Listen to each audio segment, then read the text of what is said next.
श्री शिवाय नमस्तुभ्यं प्रिय दोस्तों।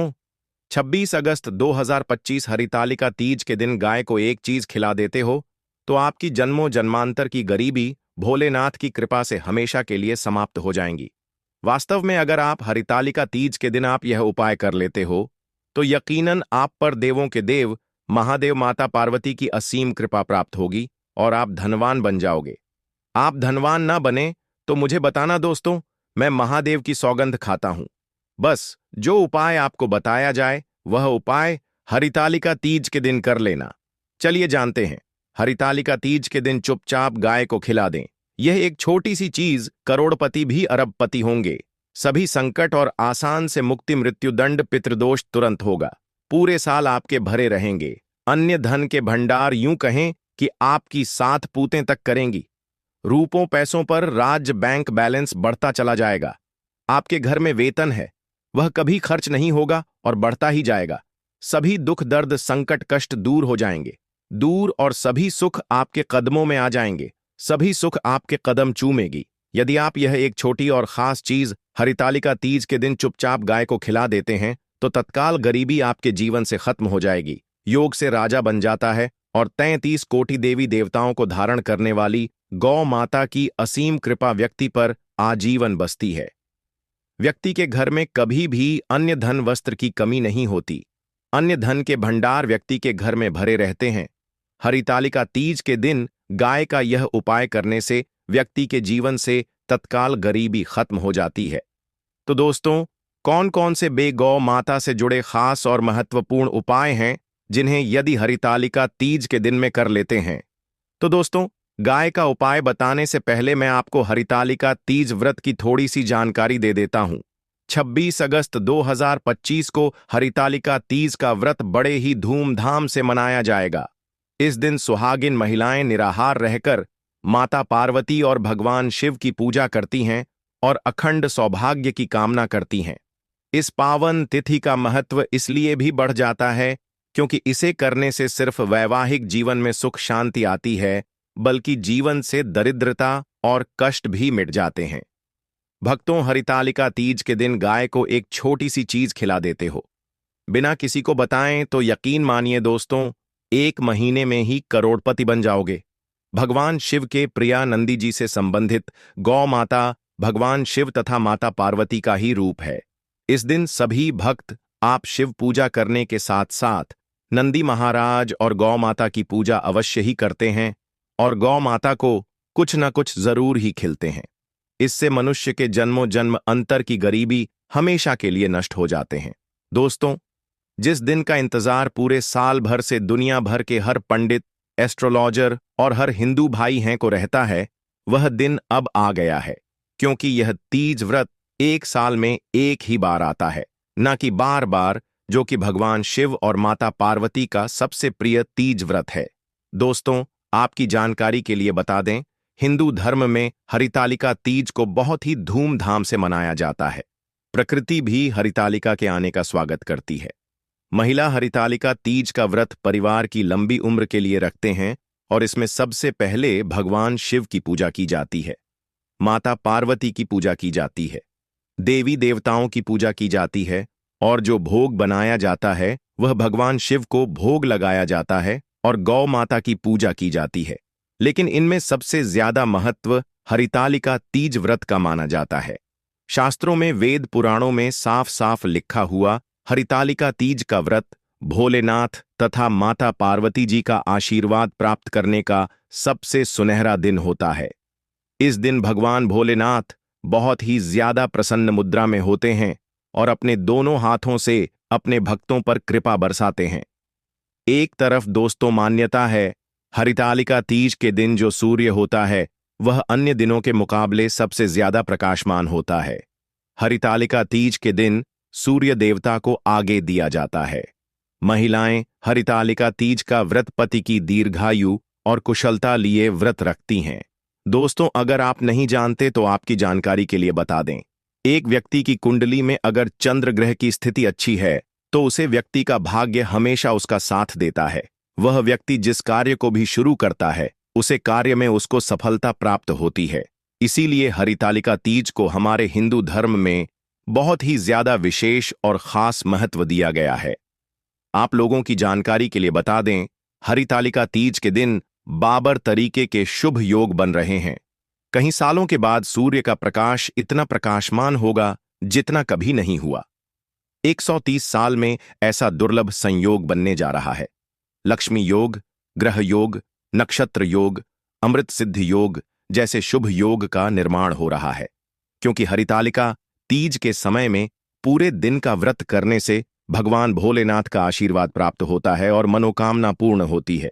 हरितालिका तीज के दिन ब्रह्म मुहूर्त में सोकर नहीं उठ सकते हैं, किसी पवित्र नदी में जाकर स्नान नहीं कर सकते हैं, पूरे दिन का व्रत नहीं रख सकते हैं।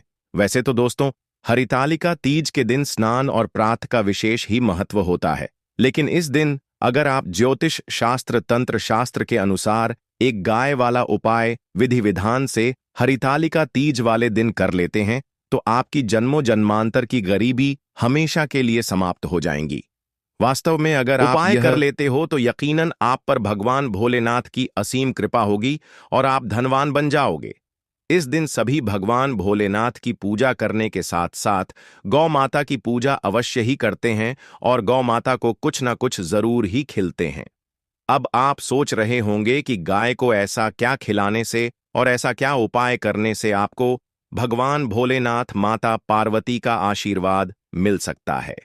तो दोस्तों, आपने देखा होगा, जब भी आपके घर पर दिवाली की पूजा होती है या धनतेरस की पूजा होती है या फिर हरितालिका तीज की पूजा होती है तो आपके घर वाले गौ माता की पूजा जरूर करते हैं और गौ माता को जो भोग होता है उसमें से कुछ ना कुछ खिलाते हैं।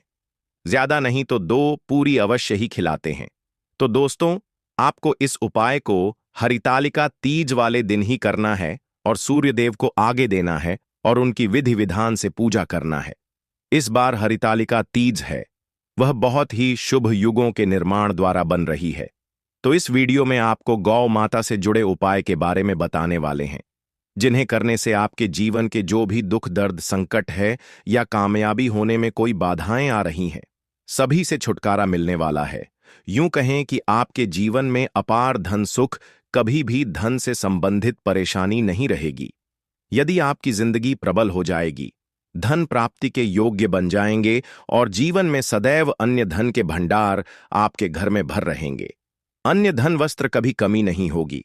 आपको बता दें, इस दिन भगवान भोलेनाथ, नंदी महाराज और गाय की पूजा के साथ साथ हनुमान जी, मंगल देवता और भगवान शनिदेव की भी पूजा जरूर करनी चाहिए।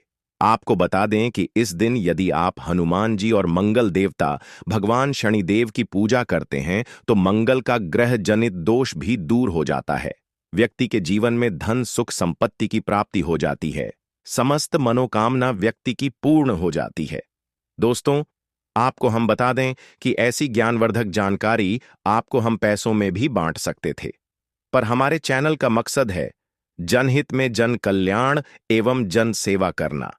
इसीलिए आपके लिए जो जानकारी बताते हैं वह फ्री में बताते हैं, इसलिए आप इस वीडियो को भी जरूर लाइक करें। और दोस्तों, मैं आपसे एक अनुरोध और करना चाहूंगा कि आप अपनी राशि कमेंट बॉक्स में जरूर डाल दें, जिससे कि आपकी राशि के अनुसार हम आपको कुछ ऐसे उपाय बता सके जिससे आपको लाभ की प्राप्ति हो, क्योंकि हम राशि से जुड़े उपाय भी आपको बताते हैं। तो आप कमेंट बॉक्स में अपनी राशि हमें जरूर बताएं या अपना नाम बताएं, जिससे आपके लिए कुछ हम ऐसे उपाय बता सके। साथ में जय गौ माता अवश्य लिखें दोस्तों। साथ ही से एक उपाय तो जरूर करना है। गाय का उपाय बताने से पहले एक उपाय आपको बता दें, इस उपाय को लाइक जरूर करें। क्या करें कि शाम के समय पीपल के पेड़ के नीचे आपको सरसों का चौमुखी दीपक, आटे का दीपक बनाना है। चौमुखी दीपक में आगे की बाती लगाकर सरसों के तेल का दीपक जला देना है। आटे का दीपक बनाएं, जो मुख्य तेल डालें उसमें बाती ही डालें। लाल वाली कलावे की दीपक जला दें। 4-4 बाती लगाकर चारों दीपक मतलब 4 भाग उसके बन जाए। हर एक भाग को जलाएं और बीच में 2 सबूत फूल वाले लौंग भी डाल दें। फिर देखिए कैसे चमत्कार आपके जीवन में होता है। शाम के समय जलाकर उसे छोड़ें, मनोकामना मांगकर छोड़ दें। दोस्तों, अभी तक अपने चैनल द मतंग वास्तु को सब्सक्राइब ना किया हो तो जरूर कर लें, इससे आपको और भी ज्ञानवर्धक जानकारी सीधे माध्यम से प्राप्त हो सके।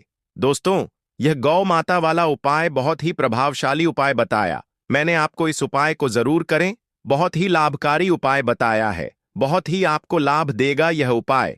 और अब बात करें गौ माता से जुड़े कौन कौन से उपाय आपको इस दिन मतलब गाय से जुड़े, जिन्हें करने से व्यक्ति को 7 पीढ़ियों तक बैंक बैलेंस की कमी नहीं होती, दुख दर्द संकट कष्ट दूर हो जाते हैं और सभी सुख व्यक्ति के कदमों में आ जाते हैं।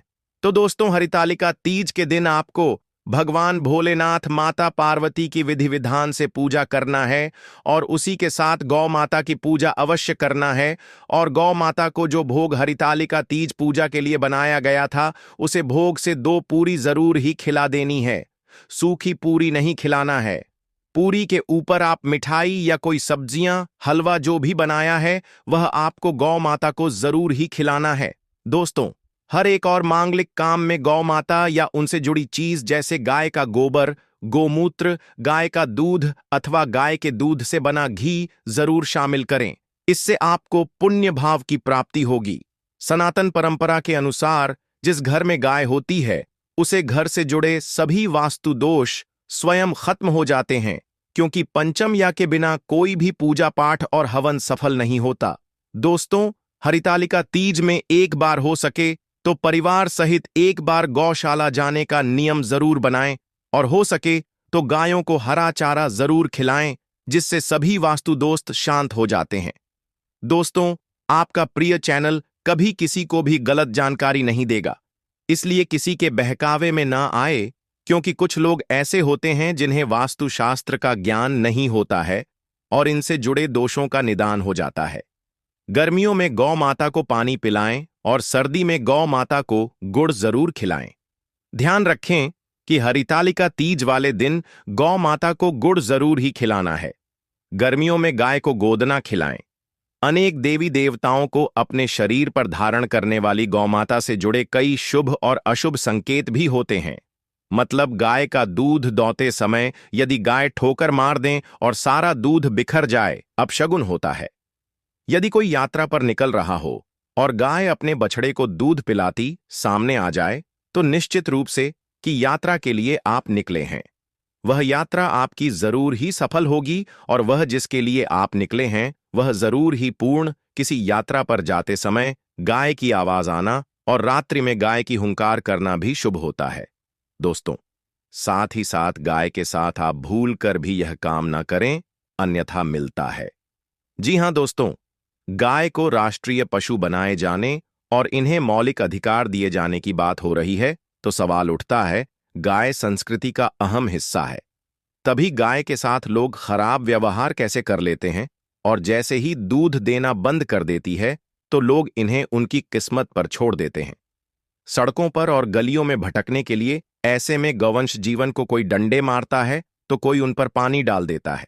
कई बार लग जाती है तो कभी बीमार होकर बेचारी गाय दम तोड़ देती है। ऐसे में जरूरत है इन बातों को जानने की। गाय को लेकर शास्त्रों में क्या कहा गया है, आपको कैसा व्यवहार करना चाहिए। क्या दोस्तों, गाय को कभी भी मारना पीटना नहीं चाहिए। शास्त्रों में गाय को माता का दर्जा दिया गया है। गाय को मारने वाला माता को मारने पीटने वाले के समान पाप का भाग्य समझा जाता है। नरक लोक में वर्षों तक कष्ट भोगना पड़ता है। अगले जन्म पशु योनि में मिलता है कि गौतम मुनि ने गलती से गाय को डंडा मार दिया था, जिस गाय की मृत्यु हो गई थी, और इस पाप से मुक्ति के लिए इन्हें वर्षों तक तपस्या करनी पड़ी। इसलिए स्वयं ईश्वर श्री कृष्ण जी ने बैल स्वरूप में आए वृद्ध आश्रम का वध कर दिया था, जिससे मुक्ति के लिए भगवान श्री कृष्ण को संपूर्ण तीर्थ को एक कुंड में बुलाना पड़ा और इस कुंड में स्नान से वह पाप मुक्त हो गए थे। स्वयं भगवान भी इस शराब से नहीं बच पाए, तो हम तो इंसान ही हैं दोस्तों। साथ ही साथ पानी पी रही गाय को भागते हैं, वह घोर पापी के भंग बनाकर होते हैं। ऐसे लोग घर आपसे मुक्त होकर स्वर्ग पाए जाते हैं और बड़े ही धनवान कल में जन्म लेकर सुख भोगते हैं। और साथ ही साथ आराम कर रही गाय को कष्ट देकर कभी भी उठाना नहीं चाहिए। वह जन्म में किए गए जाने अनजाने में पापों से मुक्ति हो जाती है और गोलोक में स्थान पाते हैं।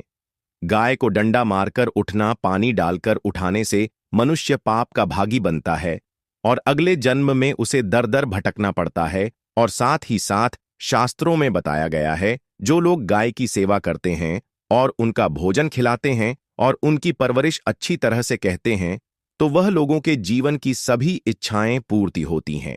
गाय के बछड़े से बचा हुआ दूध ही मनुष्य को लेना चाहिए, परंतु कुछ लोग एक बार गाय को धो लेने बाद फिर से बछड़े के लिए बचा हुआ दूध भी धो लेते हैं। ऐसा करना घोर पाप कहा जाता है। ऐसे दूध को धोने वाला और ग्रहण भी बन जाते हैं। दोस्तों, साथ ही साथ शास्त्रों में कहा गया है कि गौवंश मतलब गाय और बैल के पीठ पर नहीं बैठना चाहिए। उनके पीठ पर बैठने से महापाप लगता है। ऐसे लोगों को नरक की यात्रा भोगनी पड़ती है। एकमात्र देव के अंश के उत्पन्न नदी ही गौवंश है, जिस पर स्वयं महादेव और महादेव सवारी करते हैं। क्योंकि नंदी ने स्वयं अपनी इच्छा से महादेव की सवारी बनना स्वीकार किया था और साथ ही साथ शास्त्रों में गाय के दान को बहुत ही महत्व दिया गया है। परंतु ऐसी गाय का दान कभी नहीं करना चाहिए जो बूढ़ी और बीमार हो। कठोपनिषद में नचिकेता की कथा भी इस संदर्भ में है कि जिस नचिकेता ने पिता द्वारा बूढ़ी गाय को दान करने पर आपत्ति जताई थी, दूध देने वाली और बछड़े सहित जो लोग गाय का दान करते हैं वह महान पुण्य को हासिल करके स्वर्ग में स्थान पाते हैं। दोस्तों, साथ ही साथ सूर्य, चंद्र, मंगल या शुक्र की युक्ति राहु से हो तो पितृदोष होता है। यह भी मानता है कि सूर्य का संबंध पिता से एवं मंगल का संबंध रक्त से होने के सूर्य यदि शनि, राहु या केतु या दृष्टि हो तथा मंगल की युति राहु या केतु से हो तो पितृदोष होता है। इस दोष से जीवन संघर्ष में बन जाता है। यदि पितृदोष हो तो गाय को प्रतिदिन या किसी भी एक दिन रोटी, गुड़, चारा आदि खिलाने से पितृदोष दोस्तों हर एक और मांगलिक काम में गौ माता या उनसे जुड़ी चीज जैसे गाय का गोबर, गोमूत्र, गाय का दूध अथवा गाय के दूध से बना घी जरूर शामिल करें। इससे आपको पुण्य भाव की प्राप्ति होगी। सनातन परंपरा के अनुसार जिस घर में गाय होती है उसे घर से जुड़े सभी वास्तु दोष स्वयं खत्म हो जाते हैं। गाय के ऊपर जो कुबड़ होती है वह बृहस्पति गुरु है। अतः जन्मत्री में यदि बृहस्पति अपनी नीच राशि मकर में हो या अशुभ शिवलिंग में जा रहे हो और सामने से गौ माता आई हुई दिखाई दे तो गौ माता को अपनी दाहिनी ओर से जाने देना चाहिए। आपकी यात्रा जरूर ही सफल होगी। और साथ ही साथ यह संकेत भी जान लें, यदि आप यात्रा पर जा रहे हैं और सामने आपके गाय पड़ जाए अथवा अपने बछड़े को दूध पिलाती हुई सामने गए दिखाई दे जाए तो समझ जाना कि वह यात्रा आपके लिए जरूर ही सफल होगी। और साथ ही साथ जिस घर में गाय होती है उसमें वास्तु दोष स्वतः ही खत्म हो जाता है। और आप भी रोटी बनाएं, प्रतिदिन ताज़ी रोटी ही बनाएं। गाय को अगर आपने रोटी बनाई है तो कोशिश करें कि उसे रोटी को आप तुरंत ही गाय को खिला दें। अगर आप उसे रोटी को रख देंगे और उसे रोटी को अगले दिन देंगे तो वह रोटी बंसी मानी जाएगी। गाय को कभी भी बासी रोटी ना दें। इसे घर में नकारात्मक ऊर्जा वास करती है और आपकी बिल्कुल भी नहीं बनेंगे। इससे आपके घर में हमेशा दर्द देवता का वास रहेगा और आप जिस भी काम उसे काम में आपको हमेशा असफलता ही हाथ लगेगी। इसलिए कोशिश करें दोस्तों